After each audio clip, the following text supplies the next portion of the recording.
All right, 3, 2, 1.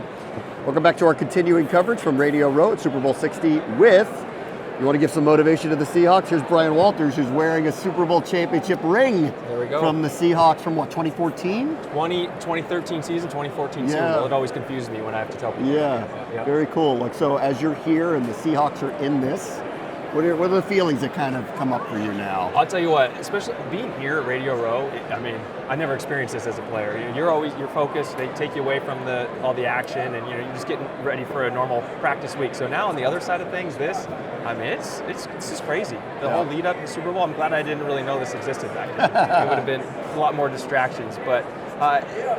Just seeing a bunch of former teammates getting together, I mean, especially just the Seahawks being in the Super Bowl again, you're seeing a lot of guys just coming back for it.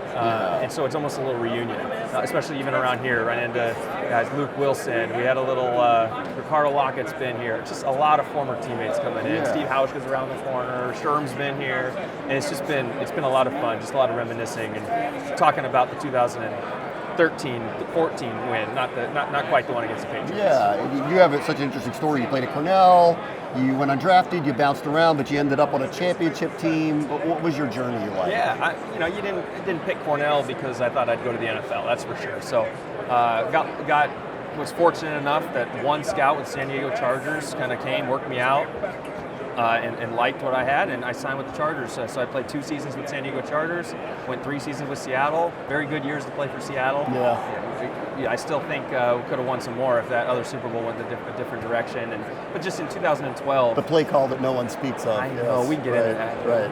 But in 2012, we kind of knew we had a good team. We lost to the Falcons kind of last minute. Matt Ryan threw like 3 passes. They kicked the last second field goal in the playoffs. And you just, after that kind of lit a fire a little bit, and you knew this team was going to be special. Yeah. And then obviously win the Super Bowl the next year, go back to it the year after that. So it was quite the stretch, fun, and then finished my career in Jacksonville for a few years. And you're still close to it. You do the broadcasts in and around the pre and post game for the Seahawks. So when did you see it coming this year for this team? Man, I'm not lying to you. I knew this team was going to be good. I did. Back in the summer? Back in the summer, you saw this team going to their practice, going to training camp, seeing just the energy around the facility, the VMAC, and the passion the players had. You just knew it was going to be different. You knew it wasn't going to be what the national media was telling everybody. It's maybe a 7-win season. A lot of people picking them last in the NFC West. Well, they saw, trading a quarterback, getting a quarterback, trading a number 1 receiver, wondering what does this all mean? What does this look like? Yeah. And that's, I think, my biggest point is you knew the defense was going to be amazing.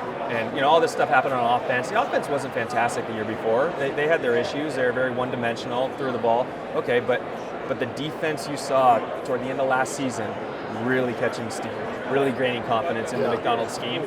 And going into this year, you just knew that they would continue where they picked up. They added some big-time pieces to drafting Nicky Manwari, big pickup for him, and you just have stars all over that defense, and that's really carried them this season. And the offense has just been above and beyond. They've exceeded all expectations. Yeah, and so I called the Commanders games. We played Seattle earlier this year. When you watch them, it's hard to describe what they're running on defense. Yeah. It's a very unique scheme. And you can kind of talk to what they're doing, because it feels really unusual, not just all the speed and the talent, but it's very unusual when you watch them. It is, and here's the question I've been getting asked a lot this week is, how's this defense compared to 2013's Legion of Boom defenses? And you go, well, it really doesn't compare, because the Legion of Boom defense 2013, you knew what you were getting. It was so simple. It was, hey, cover 3 and try to beat us. You're not going to be able to beat us. We're running cover 3 every single play. Our talent's too overwhelming. Talent is too overwhelming. But this defense, now the talent is there, but it's so schematical. I mean, you play a lot of nickel. You have a guy like Nicky Manwari that can play in the box all the time. He plays on the line of scrimmage a lot, and he plays on the back end a lot. He'll be guarding a receiver in the slot. He'll be matched up on a tight end. He's had a matchup against McCaffrey. You have Devin Witherspoon who can kind of do the same thing, not necessarily on the line of scrimmage, but you just have a lot of versatile guys that Coach McDonald can do so much with, move them around, so you never are really getting that exact same look. And with that, you can sit in that too high shell. You can have your safeties kind of be in that too high, and the fact that this team is the best in the league at stopping the run while playing a too high scheme is pretty remarkable, and that just shows the guys you have up front. And the big key to that is Byron Murphy. he's been that big draft pick, and he's come in and made that sophomore jump look way too easy. I mean, he's just absolutely dominated up front, him and Big Cat Williams. Everybody's looking for pass rushers. They have too many of them. It's truly, it really is amazing, actually. So you said you went to school not to get into the NFL. You ended up in the NFL. You're keeping proximity to it. You had a nice career, but what else are you doing now as an alumni? As an alumni, I actually do real estate development out in Seattle. So with a buddy of mine from college, Cornell, so we're just kind of developing properties as we can up there, and then obviously just getting into the media world. So that's where I've been, and that's kind of where I kind of see myself going. Yeah. Bryan, pleasure having you Awesome. on. Thank Thanks you for so having much. me. I appreciate it. Thank you. You got it. Thanks.